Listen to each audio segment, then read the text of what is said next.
Everyone, welcome back to another episode of the Redwoods Pipes and Drums podcast here. Today we're joined by very special guest and honored to have the mighty Bob Worrall on our podcast. This is the first time we've had such a big celebrity on it. I'm sure that'll be the last time, but what a way to kick it off with Bob Worrall. Bob, any words to say here to everyone? Oh, delighted to be with you guys on a wonderful late September morning here in Ontario. Unseasonably warm. All right, so Bob, normally we just ask you a couple questions about your piping career. Sure. Um, Yeah, and then go with it. We'll see what happens. So, my first question for you here is for you, what is it like commentating such big events like the World Pipe Band Championships? Mm.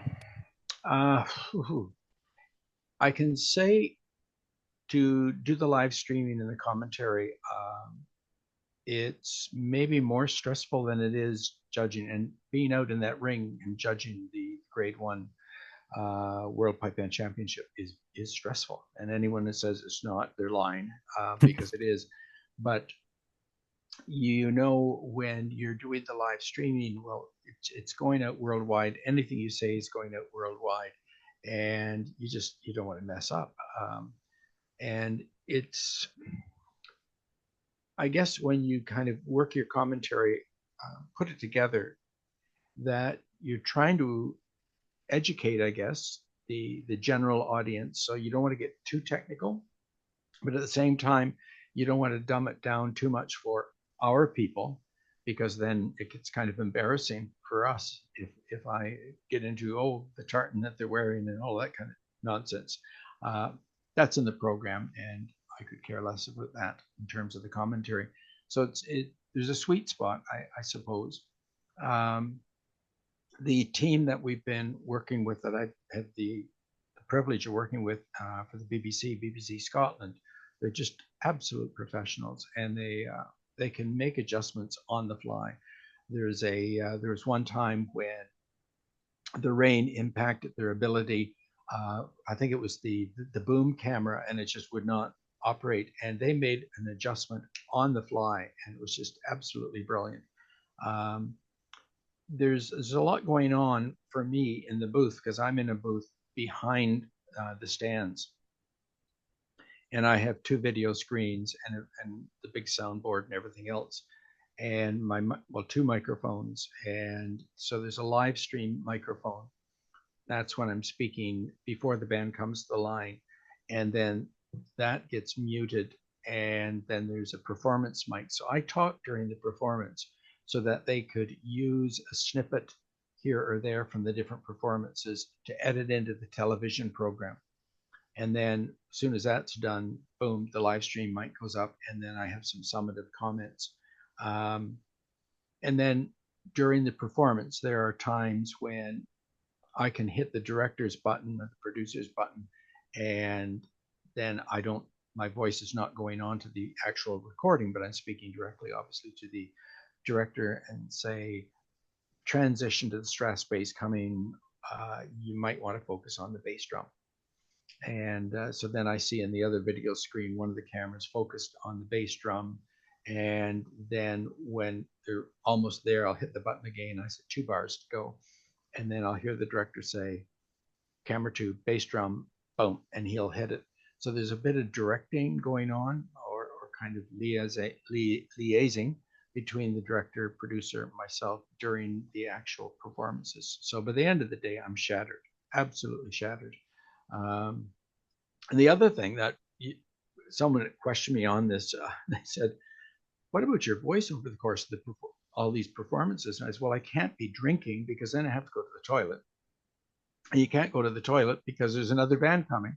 So it's just lozenges and that to kind of keep your throat lubricated and that. And then as soon as the MSR is done, I'm off to the toilet. And then same thing when the medleys are over. Um, so it's a great experience. And then working with not just the production team, but also working with Jackie Bird for the last, well, we started this 20 years ago, and I wasn't gray then, but I am now. But so developing a friendship with all of these people, Jackie included, and Donald McInnes, who was handling the whole program this year. Donald is really switched on to the whole Celtic music scene, and of course his sister Maggie's a great harpist and vocalist, and so the whole family there is very involved. So yeah, it's a great team to work with. Back in the early part of the year, they usually reach out and say, okay, what might be the stories that we might want to pursue for the television program. So if you saw the television program, you would have seen an interview with Richard Parks this year. So I made that suggestion, and last year I made the suggestion they might want to approach Katie, the wheelchair piper, and that was just a terrific interview with Jackie Bird and her. And then this year, the Shots, of course, did the one number at their concert that I emceed with 14 women from the different grade one bands, pipers. And it was a historic number. And so knowing that that was going to happen, let them know that. So they actually came and did some filming during the rehearsals and at the actual concert. So integrate that in the TV program. So there's just so much going on over the course of the week leading up to it and over the course of the year. So it's a privilege. And I got into it just by chance. I think the BBC back in the 70s had covered the World Pipe Band Championships, and Seamus McNeill had done the commentary. And 20 years ago, they wanted to do it again, and they approached the RSPBA and about how to go about this, and they proposed to use Jackie Bird as the chief commentator. But they said we need an additional commentator and to kind of give us the ins and outs of what's really going on in the performances. So they requested someone from the judging panel, and I did not know until he retired that the chief executive officer Ian Embleton gave my name at that point to do it. So then, but I didn't know he told me when he retired, he says, "Well, I'm sorry, but you've got me to blame for all of this." And then they called me up, and it's kind of weird to get this phone call here in Burlington, Ontario, from BBC Scotland saying, "Here's what we're going to do, and here's what we would like from you in terms of involvement." I thought I need 2 weeks to think about this because I was a school teacher and I have no background in broadcasting at all. So I thought I could make a right fool of myself on this. And so I spoke with a number of friends and they said, do it, absolutely do it. So I gave the green light and the rest is history. So It sounds like you had a very busy time, not just this year, but every year at the World Pipe Band Championships when you're commentating. Rightly so, you deserve a rest after that. When you got back to Ontario, what rest did you have, or did you get right back to work? oh my gosh. Well, when the Worlds was over, we we were in a hotel in Glasgow and we booked out of that. And then we had family that live in Blackpool, and they came up, and then we rented an apartment down near the Clyde. So we were there with family for 3 days. That was lovely, and then flew home and had a couple of days to kind of get reacquainted with everything back home, and to see if the cat still recognized me, and then got in a plane and flew out to Pleasanton and judged the games out there in California. So it was 3 weekends in a row of games to adjudicate in the United States. But it was kind of fun because out in Pleasanton, Richard Parks was there judging too, and Andrew Lee, who plays with SFU, he was there. Alistair Lee, who plays with SFU, is there. Duncan Miller, who's another one of the RSPBA drumming adjudicators, was there. So we just had a wonderful time. It's a great weekend. So got right back into it, and then right back into the private teaching and getting the garden in shape. Because of course, when you're over there, I don't have my pipes with me, and full well it doesn't take too many days off the instrument, and the stamina just goes. And you might feel inspired musically, but the body just does not want to cooperate. So I've been doing a fair amount of playing the last few days. So I think the body's happy with the instrument now. All right. Yes, yes. Straight back into it. Very busy man for yourself, Bob. All right. Big question here. When you're at the Glenfiddich, do you prefer listening to the Glenfiddich Pibroch or do you prefer listening to the Glenfiddich MSR? Either, either. Last year I emceed the Glenfiddich. The year before I was adjudicating, and so I've adjudicated both benches, and I don't know if I have a preference. Honest to God, I really don't know if I have a preference there. Um, as an audience member, and I'm going this year as an audience member, you listen differently than you do as an adjudicator. Um, as an adjudicator, whether it's a solo event, light music, P-rock, or pipe bands, my approach is to be very analytical. So you've got the analytical side, and then you've got the emotional, the emotive side, and you have to let the music embrace you. And if it's embracing you, you've got to be careful that you don't lose sight of um, the intricacies that you're expecting with these performances or these specific compositions. Um, and that's the same thing with World Pipe Band Championships. To adjudicate it is one thing. You've got a very different mindset. At least I do. And you've got this background of emotion with the music, but then you've got to dig into all the very specifics, just tiny things. In an MSR, it could be very tiny things in terms of phrase definition and pacing and treatment of short notes and maybe the articulation of embellishments and everything else.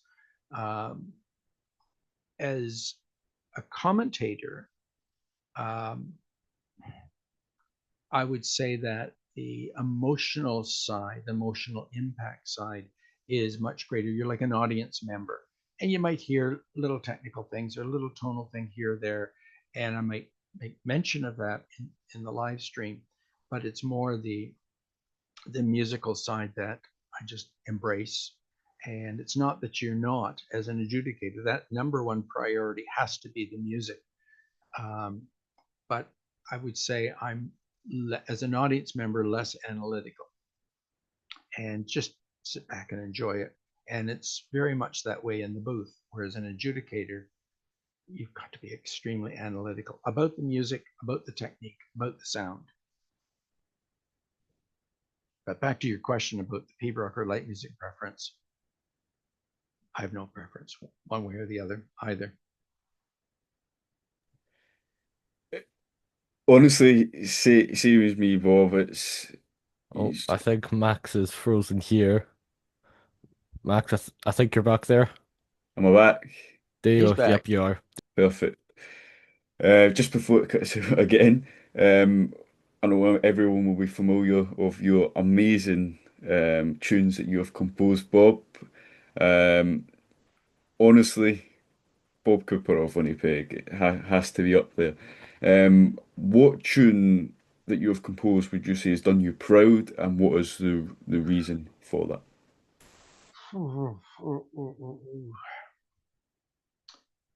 That's really difficult to say.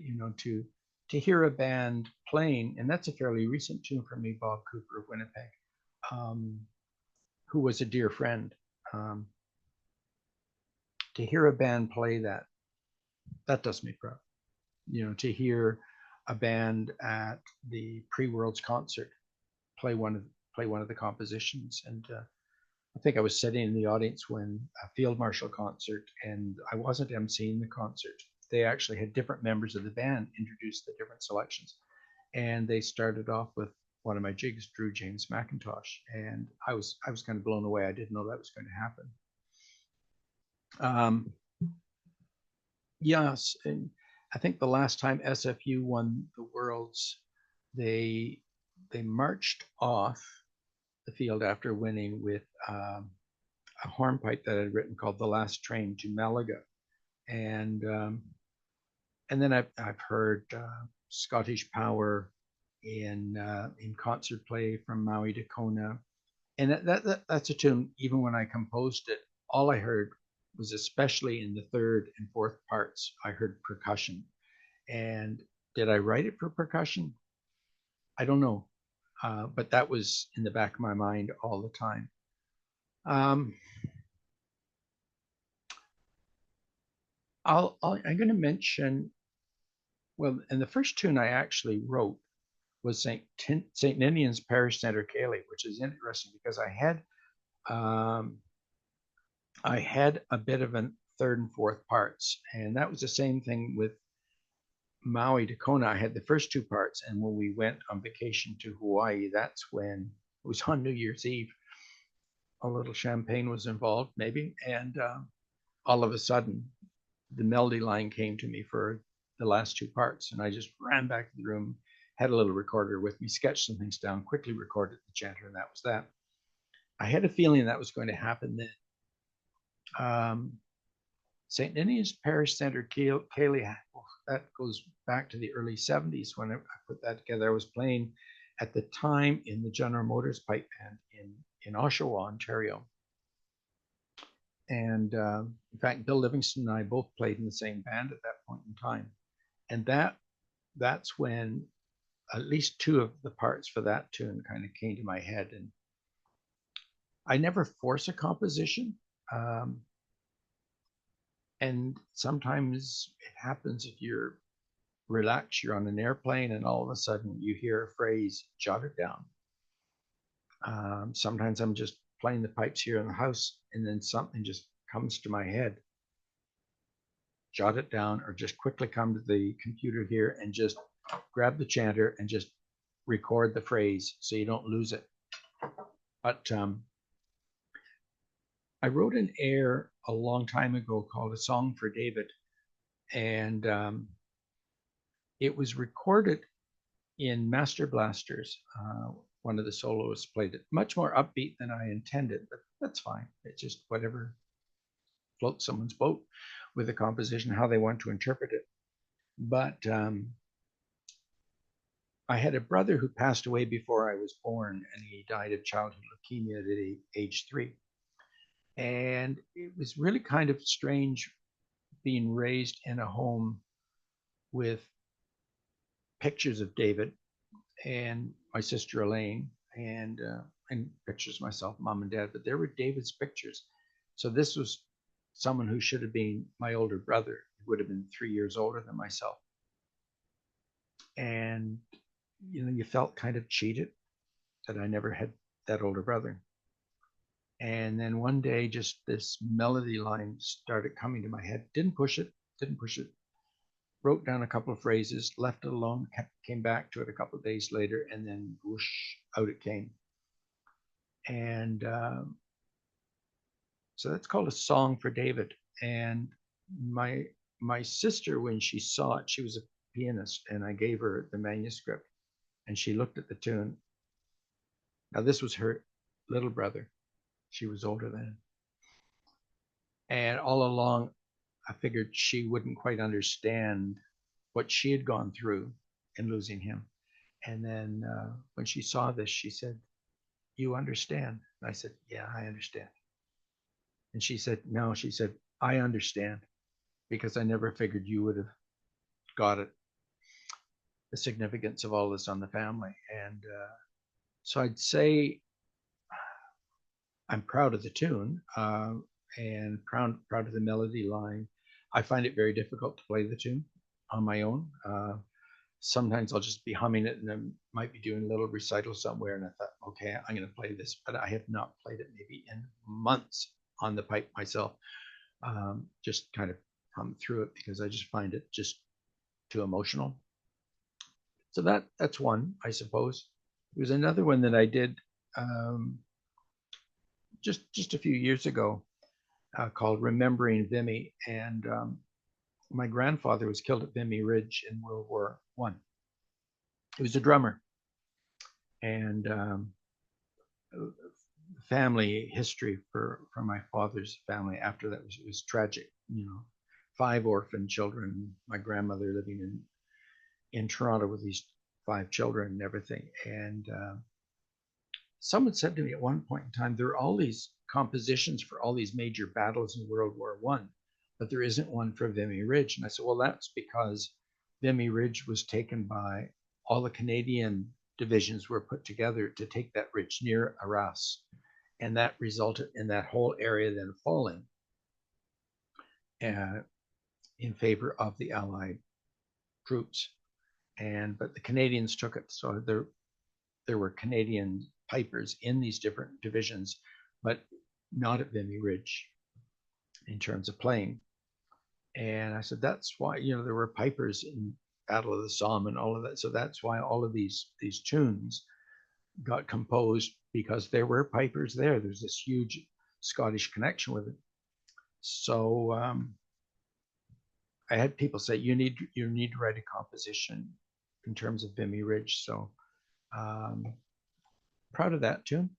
And a friend of mine who he's an orchestral arranger. I think he was kind of a orchestral guy with the Scots Guards. He's retired. I believe he might live in the Middle East now, working there with some of their musicians. But he heard the tune and scored it out for the whole band, orchestrally speaking. And I would love to hear that done with the full military orchestral arrangement. But so different tunes, different points in time, and your thinking changes, you mature musically. Maybe a tune I wrote 20 years ago, I wouldn't be writing today. It's just not the style that I would compose. Yet people are playing the tune. And there are tunes that I may have written 20, 30 years ago that these old hands just, I can't play my own stuff anymore. It's up to other people. Thank you very much. What a heartfelt story there about all your tunes. I'm sure all of them were absolutely brilliant, although I do play some of your tunes. I think by far favorite is Bob Cooper of Winnipeg. That's a brilliant tune there. Another question for you is, it's kind of a two-part question, is what is your favorite pipe band? And if you could play for a pipe band, which would probably be your favorite, what would that be? Oh, wow. I don't have a favorite pipe band. And even if I thought long and hard, even if I did, I would not divulge that here being an adjudicator. It just wouldn't be appropriate. But I don't, because there's so many bands out there doing wonderful things, absolutely wonderful things. And I think, when you stand there as an adjudicator with a clipboard and something's really moving you, and I've had on occasion this overwhelming feeling that I wish I could just put the clipboard down, grab my pipes, and play in that right now, because I'm really enjoying it. So that's when you know that that's some performance. With and still maybe there might be technical things or tonal things or something like that, but just the music's moving you. I remember, and it was one of these medleys, if you want to call it a medley or a suite or whatever, that the Toronto Police Pipe Band played a number of years ago, that started with the big run up the chanter, and then they proceeded into the selection. I was judging that day, the first time they presented that. I was judging the ensemble, and there were people afterwards said, "Oh, that's rubbish," and there were people saying, "That's fantastic." Well, I was in the latter camp because I thought it was really brilliant. And I remember that day when they were playing, saying, I wish I were out there playing that, because it was so different. And maybe it's part and parcel of the fact that, I've been to the Lorient Festival so many times and heard what the brigades do, and that kind of freedom that they have in terms of structure and everything, to a suite, to a medley. That maybe I could appreciate it a little more, but I thought it was superb, and just took piping to another level. And I think there are a number of things that bands have done through time that you might say, oh, there's the kind of line that if you go beyond it, how far do you go beyond before adjudicators are going to slap you down and say, "Not, you've gone too far"? Well, maybe, but then you come back a little bit. You need bands to take it a little further, or we're not going to progress. So I think through time there have been quite a number of bands that have pushed the envelope, and some just enough, and then that's embraced. And other bands say, "Oh, is it okay to do that in a pipe band contest, like cutting the chanters out for one or two notes or a bar?" Well, and the Breton Bagads are going, "That's old hat. We've been doing that forever." But for that to happen and to be a little more creative the way we introduce a selection, we just keep moving ahead. Some people like it to be faster, the pace of progression of movement. But if you take a look at medleys today versus medleys 10 years ago, 20 years ago, 30 years ago, and it's stunning how far we've come in terms of orchestration. And I know there's a lot of discussion on numbers of pipers and percussionists within a band. And some people say, "Oh, some of these pipe corps are just way too big." Maybe. I think there's a sweet spot there. But if you look at all of the orchestration that's happening these days in bands, could they do that orchestration to the degree that they're doing it if they had 12 or 14 players, which was the norm back in the early 1970s, versus today when it's in the vicinity of 20, sometimes a little more than 20, you can do a lot more in terms of orchestration. So I definitely, I would I agree guess with. going back to your question, do I have a favorite band? No. And honestly, I am so excited every year to hear what the bands are going to produce next. I'm excited to hear what they're going to do in terms of medley construction. Who's going to take the risk, do something different? Melodically, what are they going to do? In terms of the compositions that they're utilizing, the movement toward the four-parted MSRs on the one day at the Worlds, I think that's a great step forward, because it was driving so many of us crazy for a long time to hear the same six-parted marches in an MSR event. And for the audience, boring. For the adjudicators, boring. And what happened when they went to the four-parters, because we all know that something like Brigadier Cheap, Mrs. John McCall, any of these tunes have way more technical demand, rhythmic demand in them than Balmoral Highlanders, Highland Wedding, Lord Alexander Kennedy. Those tunes are actually technically quite easy. And as a result, the tempo tends to be here. Now, if you're going to get the music out of these four-parters because of the technical demand, the tempo comes down, because tempo is a function of expression. So you get the expression, and all of a sudden you've got a much more musical package coming out of these tunes. So I think musically it has been a great step forward. And I'd love to see it where the bands are just playing these four-parted tunes, in particular in the marches. But that's just my opinion on that. This year, I do agree with you. This year was phenomenal. It was to see who was going to take that jump and do something out of the blue. I'm just very cautious of time. We've got about 3 minutes for this next question, which will be the final question for yourself. Can you tell us about any projects that are coming up? Anything exciting coming up involving yourself? Yeah, going to Portugal on Monday. No, we've got a bucket list. We've got a bucket list, and a bucket list of in the kind of travel itinerary. So just trying to bang off one or two of those every year. So Portugal's been on the list for some time.